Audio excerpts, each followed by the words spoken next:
हाँ तो दिवोदास, आप मुझे ये बताइए कि आपके अनुसार आप सबकी कितनी राशि निकलती है? 3,71,615 मुद्राएं। कैसे? देखिए, हम 5 छात्र हैं। 12 वर्षों तक हमने आचार्य जी से शिक्षा ग्रहण की है। प्रति माह 347 मुद्राएं शुल्क में भी दी।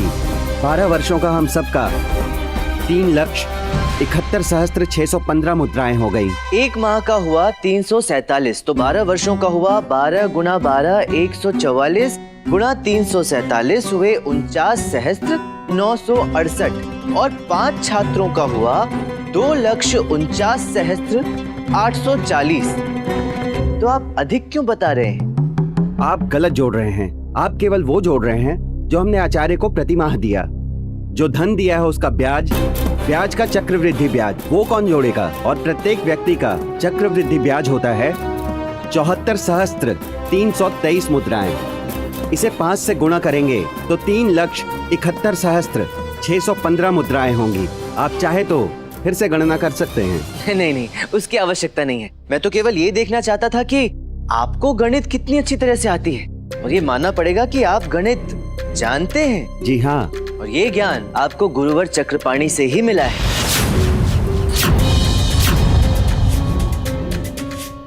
तो महाराज, ये तो सिद्ध हो गया कि गुरुवर चक्रपाणी ने अपने छात्रों को गणित का ज्ञान बहुत अच्छे से दिया है। ये पंडित रामाकृष्णा ये सब प्रश्न क्यों पूछ रहा है? कहीं इसकी कोई चाल तो नहीं? अब आप मुझे ये बताइए कि आप रोजगार की खोज में सर्वप्रथम कहाँ गए थे? मैं सबसे पहले सूरत गया। अच्छा, सूरत, वही ना जो पूरब में बंगाल के पास है। क्या बात कर रहे हैं आप? सूरत पश्चिम भारत में है, गुजरात में है। अच्छा, उसके पश्चात कहाँ गए थे? उसके बाद मैं उज्जैन गया। उज्जैन, वही जो व्यापार का मुख्य केंद्र है, वही सूरत के आगे पश्चिम में ही तो है। बिल्कुल नहीं, उज्जैन सूरत से पूरब में है और वो कोई व्यापार का केंद्र नहीं है, धार्मिक स्थल है। महादेव का पौराणिक मंदिर है वहाँ पर, जो 12 ज्योतिर्लिंगों में से एक ज्योतिर्लिंग है। माता का शक्ति पीठ है वहाँ पे, और वहाँ शिप्रा नदी के किनारे 4 महाकुंभों में से एक कुंभ समय समय पर लगता है। अच्छा हाँ, वही ना जहाँ राजा राम का राज हुआ करता था। आप विक्षिप्त हो गए हैं क्या रामाकृष्णा जी? राम अयोध्या के राजा थे। उज्जैन तो राजा विक्रमादित्य की नगरी थी। वहाँ आज भी विक्रमादित्य के बड़े भाई भर्तृहरि की साधना की गुफा है। अवश्य होगी, एक ना एक दिन भ्रमण करने अवश्य जाऊंगा वहाँ। आप ये बताएं कि उसके पश्चात आप और कहाँ गए? उसके पश्चात मैं दिल्ली गया। दिल्ली, वही ना जहाँ मनुस्मृति का न्याय चलता है? रामाकृष्णा जी, आप कितने अज्ञानी हैं। दिल्ली में मुगल शासन है, वहाँ पर इस्लामिक कानून चलता है और मनुस्मृति का प्रचलन तो अब लगभग खत्म हो चुका है।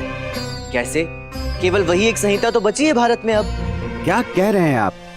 और भी बहुत सारी संहिताएं हैं। परशुराम की संहिता, वशिष्ठ पराशर की संहिता, और न्याय और नियम के लिए सबसे उत्तम और उत्कृष्ट है चाणक्य की चाणक्य नीति। अच्छा, वो सब रहने दीजिए। आप ये बताइए कि दिल्ली के पश्चात आप कहाँ गए थे? दिल्ली के पश्चात मैं कहाँ गया कहाँ नहीं, इससे आपको क्या लाभ?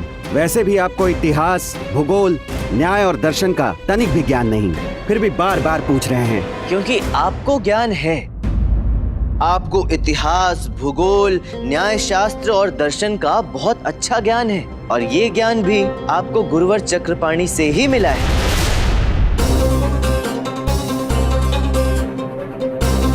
ये मूर्ख दिवोदास पंडित रामाकृष्णा की बातों में आकर साबित किया जा रहा है कि उसे चक्रपाणी से खूब ज्ञान मिला है। अच्छा, आप ये बताइए कि भोजन कैसे खाते हैं? पत्नी पकाकर खिलाती हैं? कमाल की बात करते हैं आप। मैं बेरोजगार हूँ, अविवाहित हूँ, स्वयं पकाकर खाता हूँ। अच्छा, क्या पकाते हैं? दक्षिण भारतीय, उत्तर भारतीय, सभी तरह के व्यंजन पकाता हूँ। अरे वाह, इतना सब पकाना कैसे आता है आपको? महाराज, ये भी इन्हें हमने ही सिखाया है। असल में हमें सभी भारतीय प्रांतों के भोजन प्रिय है, इसलिए हमने अपने सभी छात्रों को सभी व्यंजन बनाने का तरीका सिखाया है, ताकि जब वो भोजन बनाएं, तो हम भी उसका आनंद ले सकें। आप ही ने भोजन पकाना सिखाया है, किंतु अब मैं क्या करूं? भोजन पकाने के लिए अनाज, घी, तेल खरीदना पड़ता है और उसके लिए धन चाहिए, और धन मेरे पास है नहीं। मानता हूँ इन्होंने मुझे सब सिखाया, किंतु मेरे पास रोजगार नहीं है। दिवोदास, रोजगार आपके पास है किंतु आप उसे देख नहीं पा रहे हैं।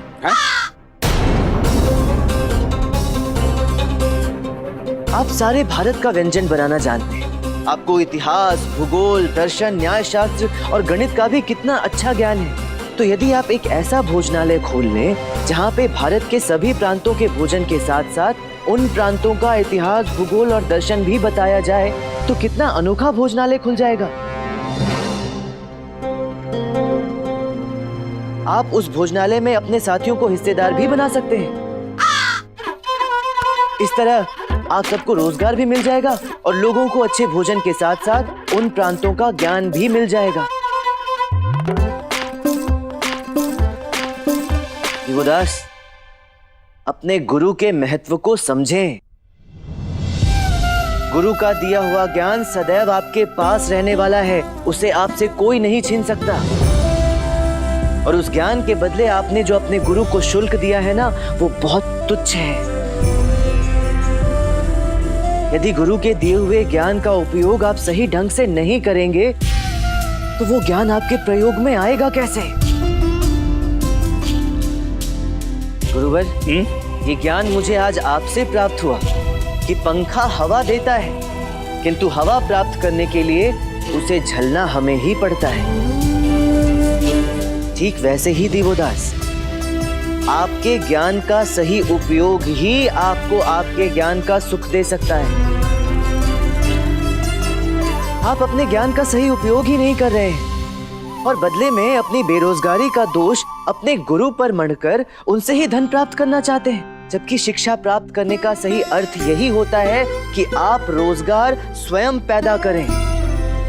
शिक्षित होने के पश्चात भी यदि आप अपने रोजगार के लिए दूसरों पर निर्भर हैं, तो व्यर्थ है आपका शिक्षित होना। भोजनालय खोलने के लिए धन की आवश्यकता होती है महाराज, परंतु धन हमारे पास है कहाँ? हम देंगे धन आप सभी के रोजगार के लिए। नहीं महाराज, मेरे विचार से इन्हें धन देना उचित नहीं होगा। क्यों? आप इन्हें धन नहीं, अनुदान दें, वो भी ऋण के रूप में, ताकि अपने रोजगार से वो धन पुनः कमाकर आपको लौटा सके। फिर वही धन किसी और बेरोजगार के कार्य आएगा। उचित कथन है आपका पंडित रामकृष्ण। इससे आने वाली समस्याओं का समाधान भी हो जाएगा और उसी धन से बार बार लोगों की सहायता भी हो पाएगी। महाराज, हमें पूर्ण विश्वास था कि पंडित रामकृष्ण इस समस्या का समाधान निकाल ही लेंगे। हमें आपके इस अष्ट दिग्गज पे गर्व है महाराज। पंडित रामकृष्ण, धन्यवाद। महाराज, हमारा कार्य संपन्न हुआ, अब हमें विदा कीजिए। धन्यवाद करूंगा।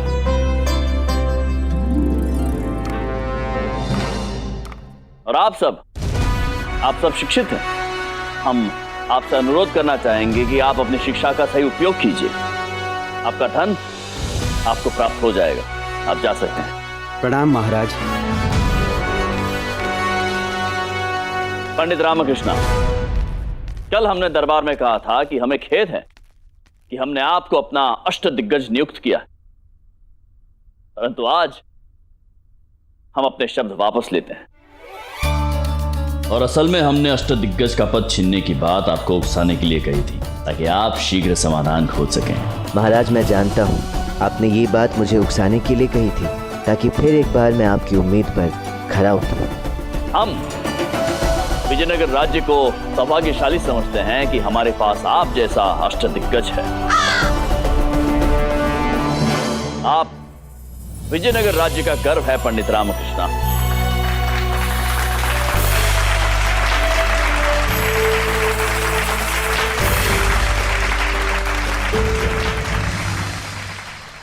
पंडित रामकृष्ण, हमारे एक वार से तो तुम बच गए, परंतु हमारा दूसरा वार शैतान सिंह तुम्हें बचने का अवसर नहीं देगा।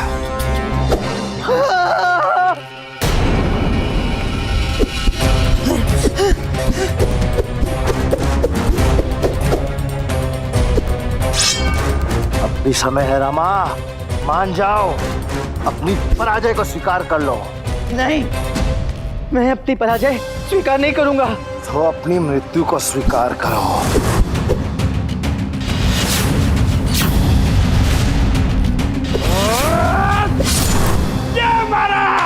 ये मारा, वो मारा, बहुत अच्छा मारा। क्या मारा? ये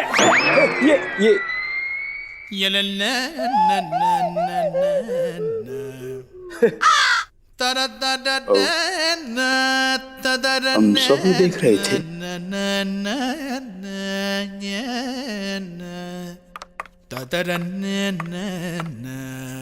गुरुवर, ये मारा, वो मारा, किसे मारा, किस विषय में बात कर रहे हैं आप? बताइए गुरुवर, क्या मारा? स्वप्न, दीवा स्वप्न भी दिखा महाराज। दीवा स्वप्न? गुरुवर, अब रात दरबार में कार्रवाई चल रही है और आप स्वप्न देख रहे हैं? अचानक दिख गया महाराज, अचानक दिख गया। वो क्या है कि पंडित रामाकृष्णा की बहुत चिंता रहती ना हमें, तो इनसे जुड़ा हुआ दीवा स्वप्न दिख गया। पंडित रामकृष्ण की चिंता? परंतु वो तो सकुशल है। आज ही उन्होंने देवदास से विजय प्राप्त की है।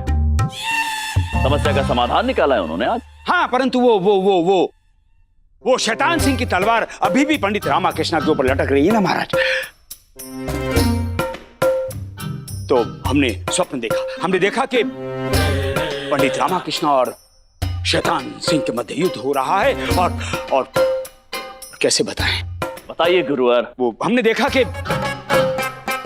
पंडित रामाकृष्ण ने शैतान सिंह को मार दिया है। अद्भुत, अद्भुत। ईश्वर करे आपका स्वप्न सत्य हो गुरुवर, पंडित रामकृष्ण की विजय हो। अभी आप सबकी प्रसन्नता को भंग करते हैं हम। संभवतः ऐसा होता, ऐसा होता, परंतु क्या गुरुवर, आपकी शंका का कारण क्या है? मुहूर्त महाराज, अनुचित मुहूर्त। वो जो हमने स्वप्न देखा महाराज, जिस मुहूर्त में देखा, तो वो मुहूर्त अच्छा नहीं है महाराज, उसका प्रभाव उल्टा होता है महाराज। इसलिए पंडित रामाकृष्णा की पराजय एकदम सुनिश्चित है। यदि ये स्वप्न एक पल के पश्चात आता, अर्थात अभी आता, तो मुहूर्त बदल जाता और इसका प्रभाव सीधा हो जाता, पंडित रामाकृष्णा की विजय सुनिश्चित हो जाती। परंतु महाराज, यहाँ विचार योग्य बात यह है कि यदि पंडित रामाकृष्णा पराजय हुए, तो वह समस्त विजयनगर की पराजय होगी महाराज। सारा दोष पंडित रामाकृष्णा का है, इनके अति आत्मविश्वास का दोष है महाराज। और महाराज, हमारी राय यह है कि पंडित रामाकृष्णा को अष्ट दिग्गज के पद से निष्कासित कर देना चाहिए। क्योंकि महाराज, यदि पंडित रामाकृष्णा पराजित हुए, तो सब लोग यही कहेंगे कि विजयनगर के अष्ट दिग्गज पराजित हो गए। महाराज, ये सब हम विजयनगर की भलाई और सम्मान के लिए कह रहे हैं।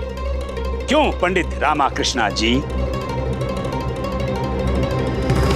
पंडित रामकृष्ण को कोई सदमा तो नहीं पहुंच गया महाराज? पंडित रामकृष्णा, क्या बात है?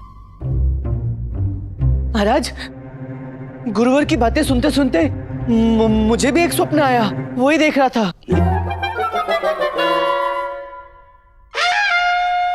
आज तो रात दरबार में स्वप्न समूह आया हुआ है,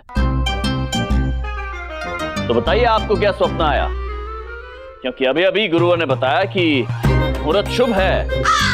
इस समय जो भी स्वप्न देखेगा वो अच्छा और सच्चा हो सकता है। अच्छा, मैंने गुरुवर को ही देखा महाराज। क्या देखा?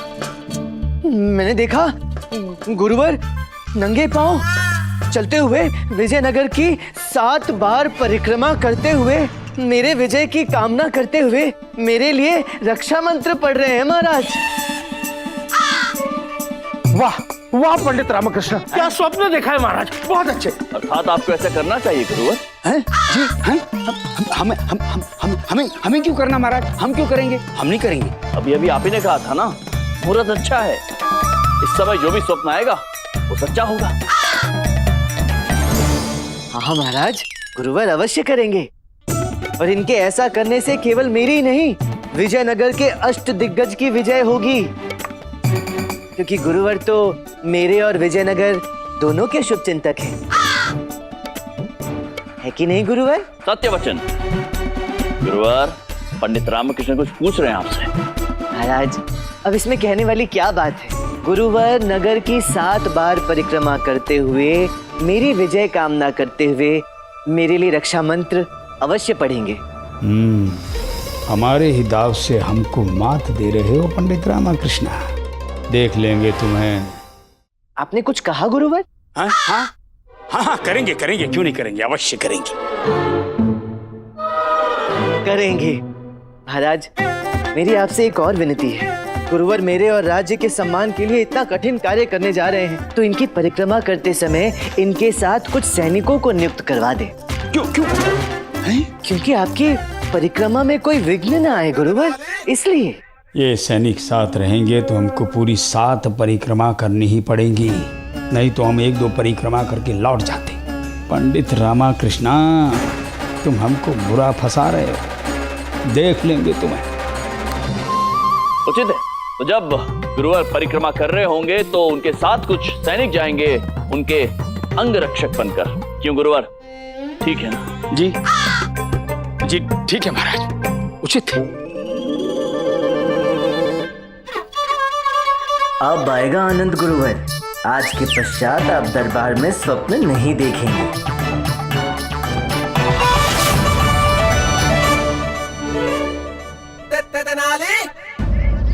परिक्रमा से तो गुरुजी का हाल बुरा हो जाएगा। अरे इतनी गर्मी है, मुझे तो लगता है इस गर्मी में हमारे गुरुजी बेहोश हो के गिर जाएंगे। अरे चुप रहो गधो, मनोज कहेंगे। जब भी बोलोगे बुरा बोलोगे। देखते रहना, हम इसका पूर्ण प्रतिशोध लेंगे पंडित रामकृष्ण से, अर्थात शैतान सिंह पूर्ण प्रतिशोध लेकर रहेगा। आप आदमी नहीं है, ढोलक है, ढोलक। दोनों ओर से बचते हैं। एक तरफ आप चाहते हैं कि मैं उस रामा को परास्त करूं, और दूसरी ओर उस रामा की विजयश्री के लिए परिक्रमा कर रहे हैं आप। शैतान सिंह, एक बात बताओ। पूछो। बुद्धि बड़ी कि भैंस? भैंस, वो हमें दूध देती है। बैल थे, बैल हो, बैल रहोगे। कुछ कहा क्या? हम कह रहे हैं कि तुम हमारी इस बात का अर्थ नहीं समझोगे शैतान सिंह। अरे भैंस के दूध देने से मेरे ना समझने का क्या अर्थ है? क्योंकि तुम अभी तक बुद्धि के महत्व को नहीं समझ पा रहे हो। उस पंडित रामकृष्ण ने तुम्हें अपने घर के बाहर गिराया, मधुमक्खियों से कटवाया। वो सब बुद्धि का कमाल था। भैंस का आकार कितना बड़ा होता है, परंतु मनुष्य छोटा होते हुए भी उसे पालतू बनाता है, उसका दूध निकालता है। ये सब दूध से होता है नहीं, बुद्धि से होता है।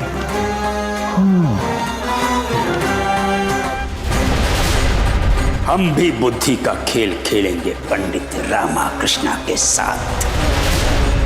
इस आयु में आप खेल खेलेंगे, ये आपको शोभा देता है क्या?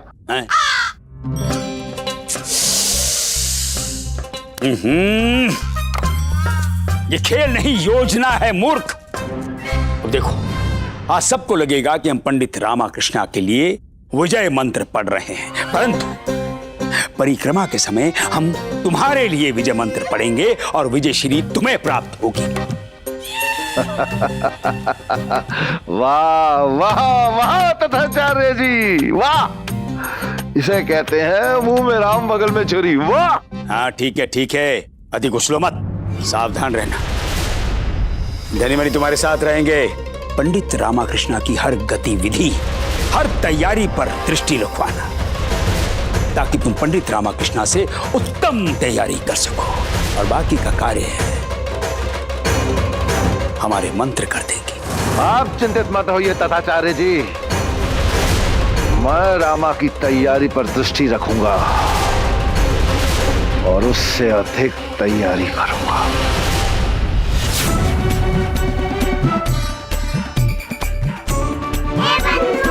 बधाई हो रामा, आज आज तू विजयी हो गया। आज तुझे कोई परेशान नहीं करेगा।